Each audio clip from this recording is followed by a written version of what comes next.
Structure of the lungs like? Well, each lobe is a cluster of segments. And each segment looks like this on the inside. You just have a bunch of terminal bronchioles with clusters of alveoli and at each end. And you have a bronchus coming into each segment, a segmental bronchus, which branches into all kinds of other bronchi, ultimately into terminal bronchioles. And a segment is really much larger than what's shown here. And the wall of the segment is lined with elastic tissue. And lungs have the ability for a great deal of expansion and contraction. Okay? There's elastic tissue everywhere in the lungs, from the walls of the alveoli to the walls of the segments to the walls of the lobes. Okay, so emphysema is what I was going to say. Emphysema is characterized by the loss of elasticity of tissue in a certain part of the lung. And if the lung cannot expand and collapse, then you lose pulmonary function. Because it's the expansion and contraction of the lungs that sucks air in and forces air out. Okay. The right lung has 3 lobes, the left lung has 2. The reason why the left lung only has 2 is because there's this big cardiac notch, which is occupied by what, do you think? The heart. Yeah. So, what's this region in between called? The cardiac cavity. The mediastinum. Okay. It's good, Elise. Okay. We will learn this quarter that every organ has what's called a hilar region. It's a little indentation where all the tubes go in and out, okay, blood vessels and other things. The liver, the lungs, the spleen, all have a hilar. Kidneys all have a hilus or a hilum or a hilar region where all the tubes go in and out. Okay, and the tubes aren't colored, actually. But this is what lung tissue really looks like. It looks rather dense until you palpate it, and what you feel when you palpate it is all those little airways in there. It's very stiff, and of course it's very porous. Okay? The lungs occupy most of the chest cavity, like 99% just about. Okay? The thoracic cavity. This is they actually occupy more than this. The lung tissue's dried out a little bit. Lungs, by their nature, are kind of dark tissue. This probably isn't the smoker. It looks like fairly healthy tissue, but tend to be rather dark. You could tell looking at the cadaver if the person smoked. It's really obvious. And I'm not on a big ring against smoking, don't get me wrong. The pleural membrane lines the inside of the thoracic cavity and comes back around and lines the surface of the lungs. And it's your typical serous membrane. You remember the pattern followed by serous membranes is they secrete a lubricating fluid. And many organs are surrounded by and protected by serous membranes, especially organs that expand and contract. Okay? And this prevents abrasion between the lungs and the walls of the chest cavity. Okay? So the pleural membrane secretes a lubricating fluid. Pleurisy, the better word, really, medical word would be pleuritis, is a painful condition. I'm told it's really painful, which involves inflammation of this membrane. The mediastinum, the space between the lungs. So here we see a CT that has been windowed to give you some soft tissue contrast of normal tissue, okay? But you can't see any lung tissue, can you? This one has been windowed to view lung tissue, but you can't really see anything else. So it kind of just illustrates the fact that the density of lung tissue is very different from other tissue. If you set the machine so that you can actually see some contrast in lung tissue, you see no contrast anywhere else.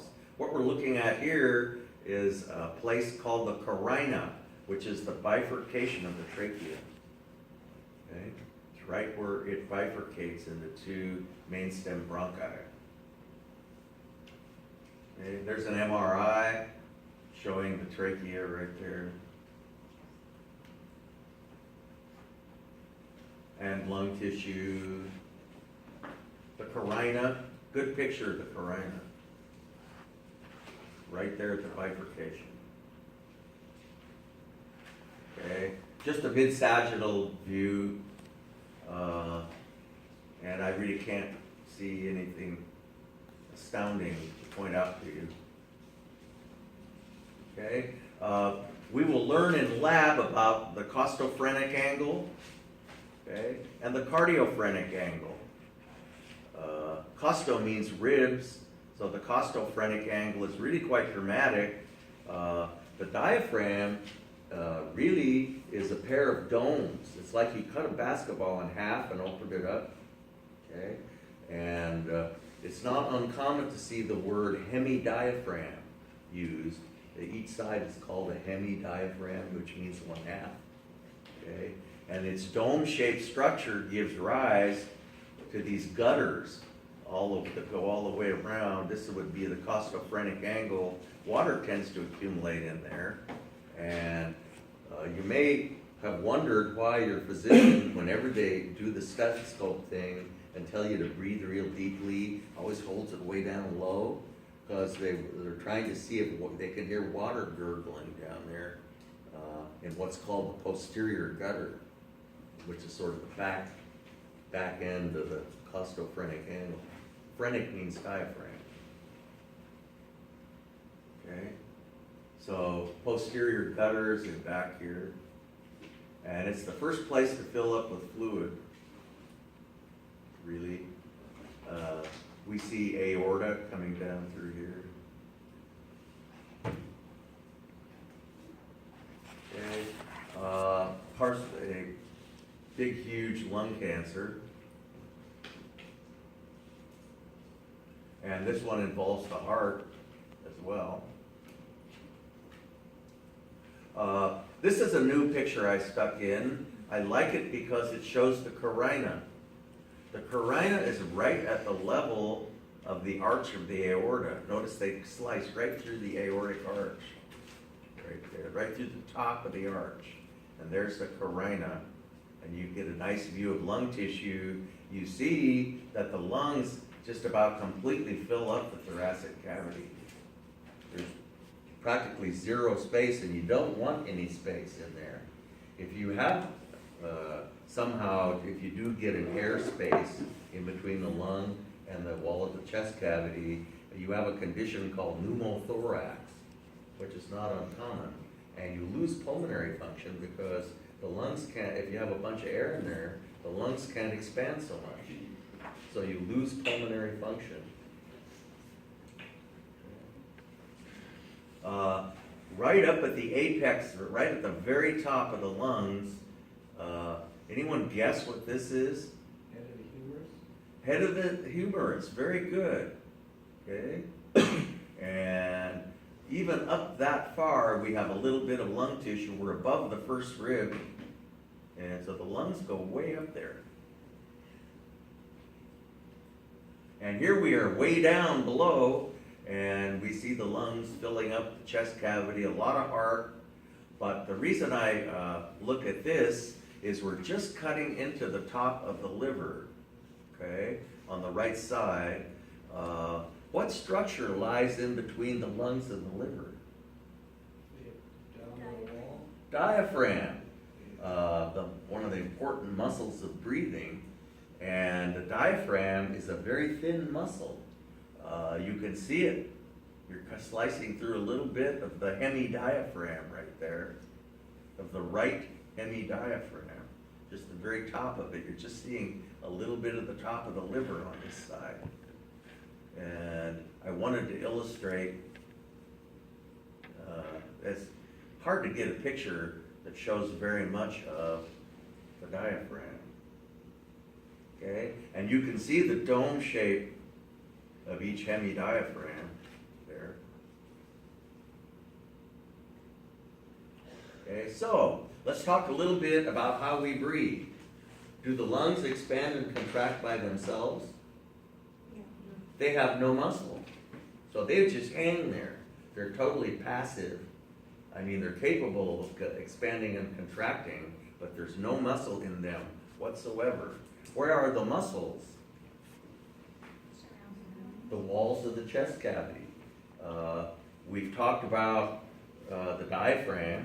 The diaphragm in its relaxed state is dome-shaped. When it contracts, I think you can see it's going to get smaller and shorter. That's going to flatten it out.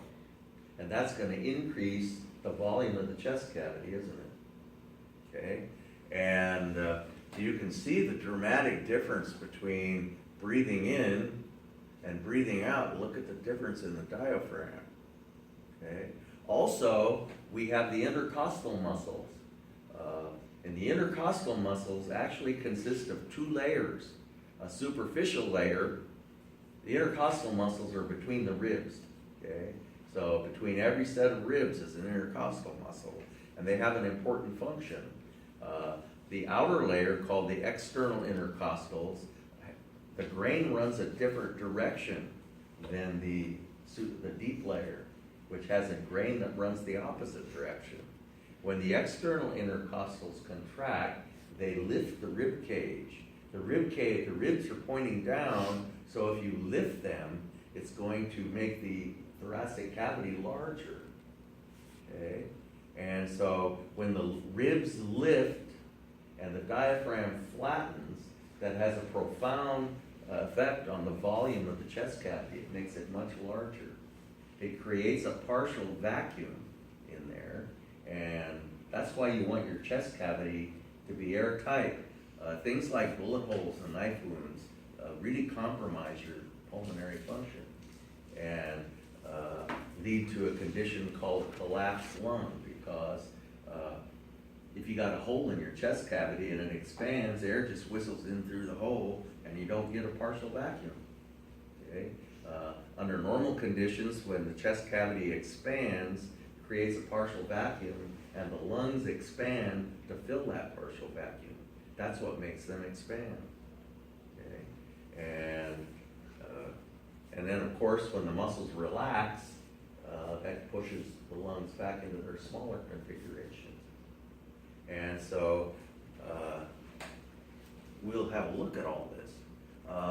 So if you have a gas sample that has a certain number of molecules in it, okay, and it occupies a certain volume, and you've got it in a cylinder with a piston, okay, and you take that same gas sample and compress it to 1/2 its volume, is the pressure going to go up or down? It's going to go up. That's one of the principles of the internal combustion engine, is we compress the gas way down, and so that when it explodes, it really it explodes with a lot of force because you compress the heck out of it. Okay? So anyway, if you have a certain number of air molecules and compress them to 1/2 their volume, the pressure will double. Okay? And that's kind of not surprising, is it? On the other hand, if you have a sample of gas molecules at a certain pressure, a certain number of molecules, and you reduce the volume, the pressure will become less. You'll create a partial vacuum. And that's what happens when the chest cavity expands. Okay? So, a guy named Sir Robert Boyle discovered this back like 400 years ago. Okay, but it's kind of intuitive in a way. The pressure of a gas sample is inversely proportional to its volume. If you increase the volume, it'll decrease the pressure. If you decrease the volume, it'll increase the pressure. Okay? So, if we expand the chest cavity, it creates a partial vacuum in here, and the lungs will expand to fill the partial vacuum, so that really there will be no space to speak of in between the lungs and the walls of the chest cavity. Like that, look more like that. Okay.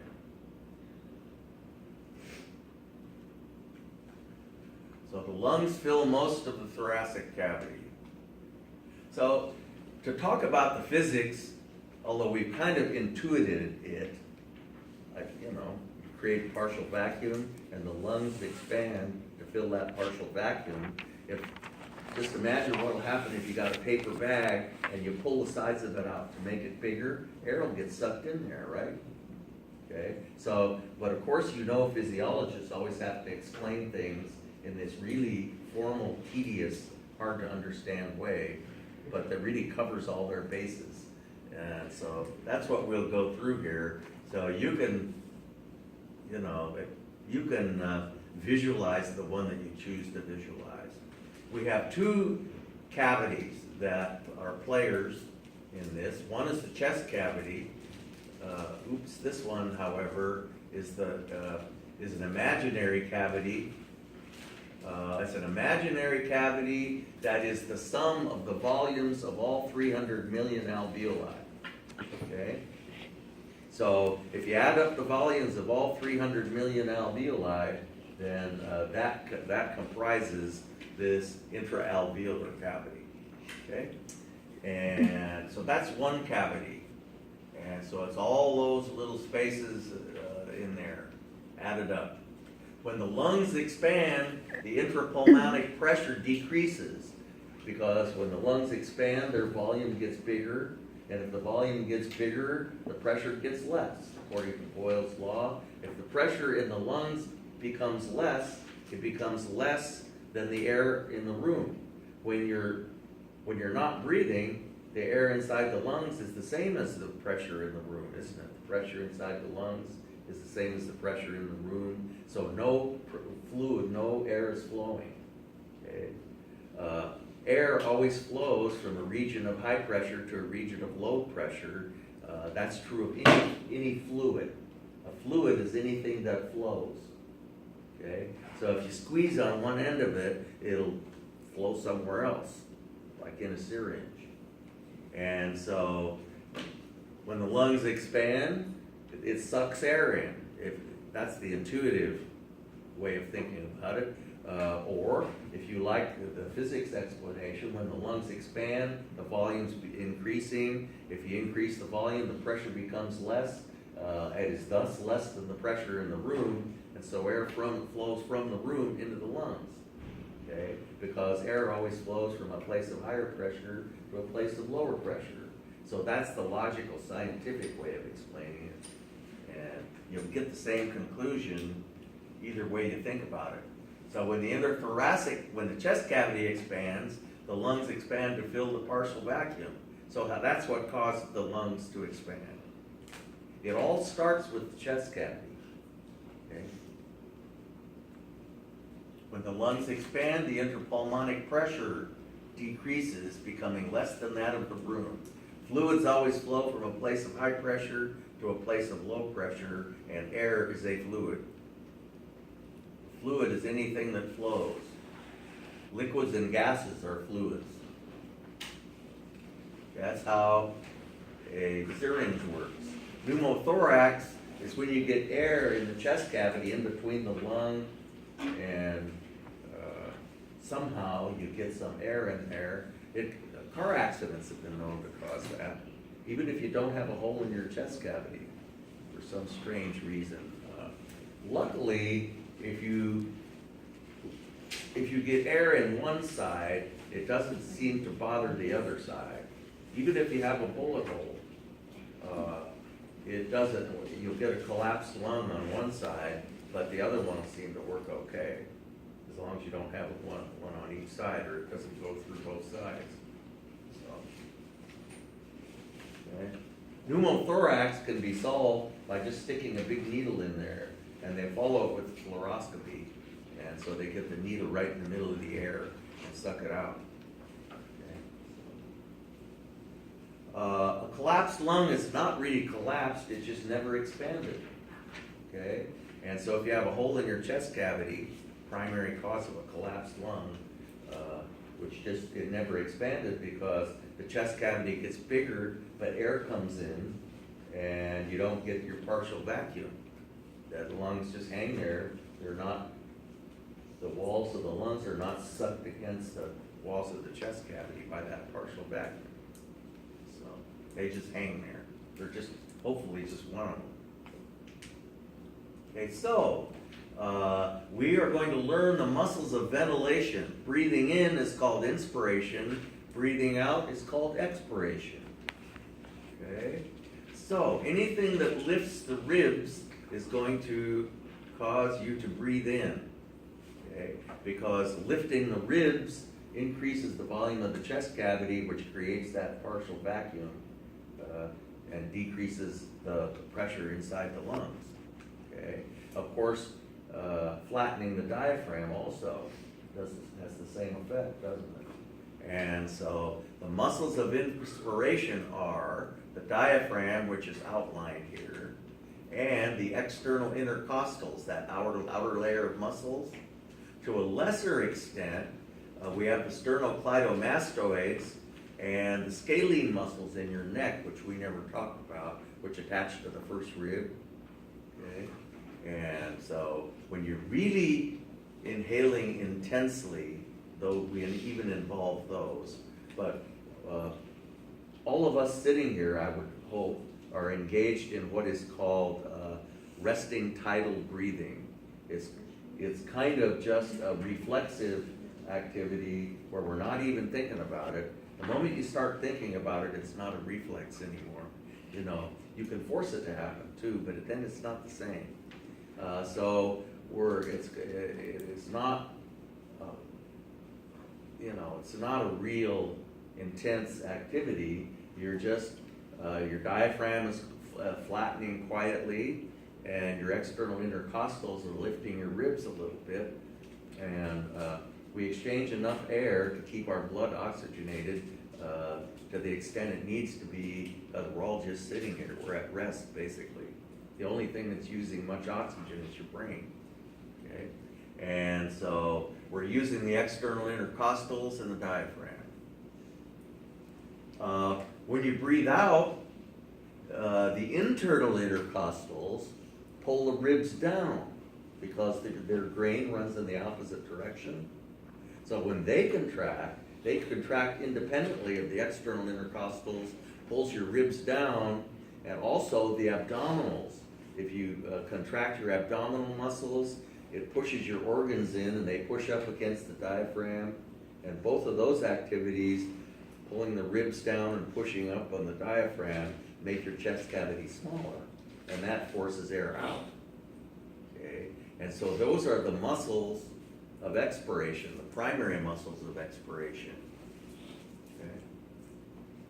So, okay, this is a look at the diaphragm from underneath. We will see in lab that the diaphragm has its origin, its root is attached to the spinal column, the vertebral column. This is the so-called crus of the diaphragm. Crus is the Latin word for root. Okay? So we're looking at it underneath. We see the aorta coming through there. This is the hole for the inferior vena cava, called the caval opening. This is, here you see, now if you were to slice, if you were to take we're looking at this inferiorly, but if you were to do an axial slice, you see this crus of the diaphragm, probably it goes up and down, doesn't it? It's not just at one level. It attaches down through several lumbar vertebrae. And so if you could slice right through the middle of that, what you would see is this horseshoe-shaped affair called the crus of the diaphragm. One of my favorite things to ask on a quiz.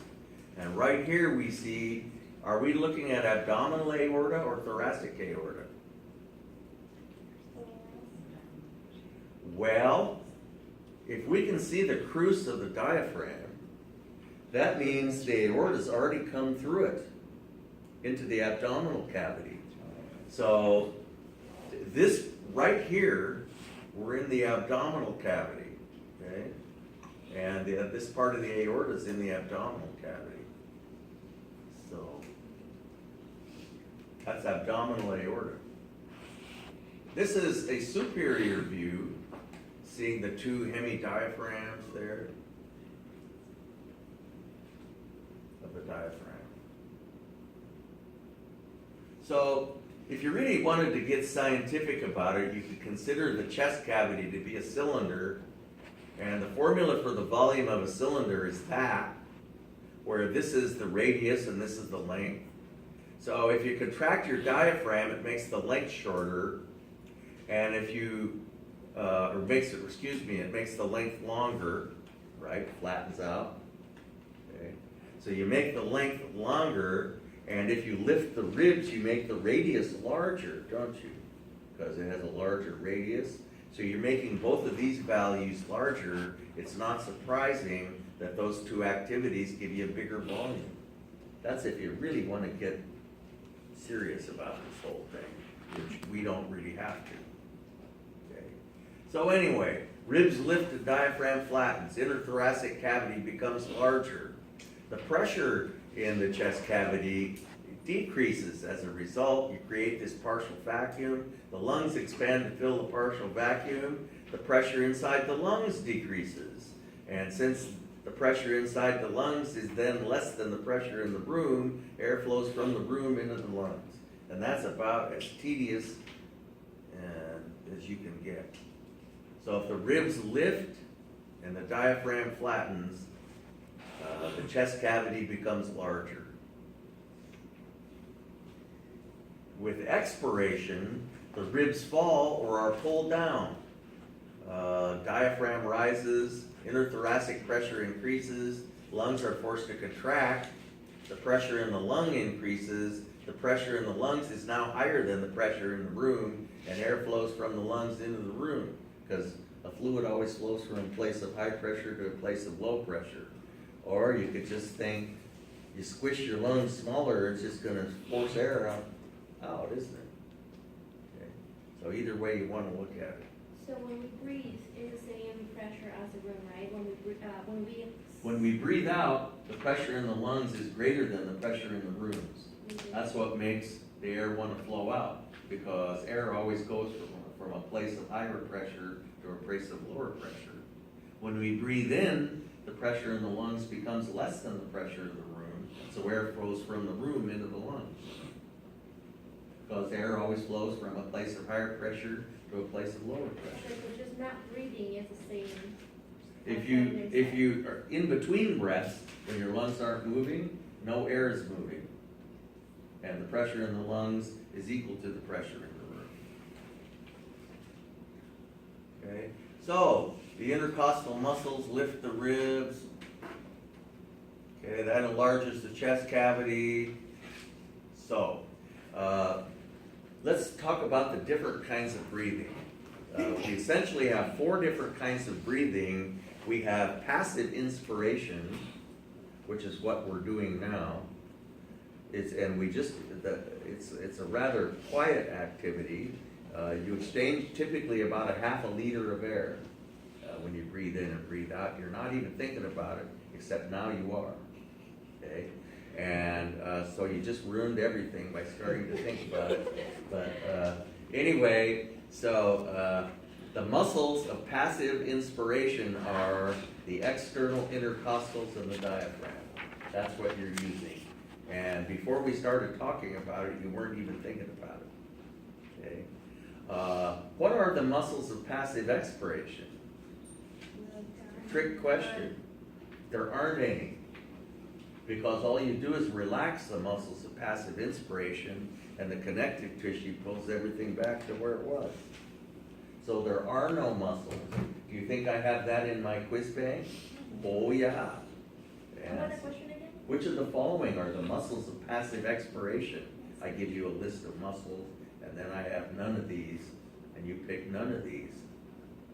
The muscles of passive inspiration are the external intercostals and the diaphragm. The muscles of passive expiration are none. So You're the, just you're relaxing the muscles you use for passive inspiration. so the muscles we were talking about with the abdominal and the internal Are the external intercostals. intercostals So that's, and the diaphragm are the muscles of passive inspiration. They make your chest cavity bigger. Okay? What about And the- you just relax those and your chest cavity goes back to where it was. So that is passive inspiration and passive expiration. Okay? However, what about active inspiration? Suppose you need more air than what you're just getting by passive inspiration. You need to go like that. You can feel up here that you're involving other muscles right away. You're using your diaphragm and your external intercostals even more profoundly, but you're now involving the sternocleidomastoids and scalenes and even your pectoralis minor muscles a little bit. Okay? And go like that. So that's active inspiration. Okay? What if you needed to go like that? That's active expiration. And all of those activities, active inspiration and active expiration, are regarded as indexes of fitness. And we used to have little contests. We had this breathing machine until I got tired of doing it. I mean, how many times can you breathe in and out of this machine, you know? But to see who could get the best values, you know, for mainly active inspiration and active expiration. If you can, the higher the values, the greater your pulmonary function, which is a definite indicator of fitness. So anyway, the muscles of active inspiration are your external intercostals and your diaphragm. Okay. Oh, active inspiration also, the sternocleidomastoids and scalenes, and even pectoralis minor. Muscles of passive expiration, there are none. Muscles of active expiration, where you go like that, your internal intercostals are pulling your ribs down, and your abdominals are compressing your internal organs, forcing them up. And that causes you to exhale even more air, and you can feel your abdominals work when you do that. Okay? And so those are the muscles of passive expiration. So you should know what the muscles are for those 4 activities, because I got a quiz question for every one of them. Okay? And for resting tidal breathing, pretty much you exchange a half a liter. Okay? And of course, the pressure in the lungs, during inspiration, pressure in the lungs becomes less than that in the room, and for expiration, the pressure in the lungs becomes greater than that in the room. And there's another picture that says the same thing. When you're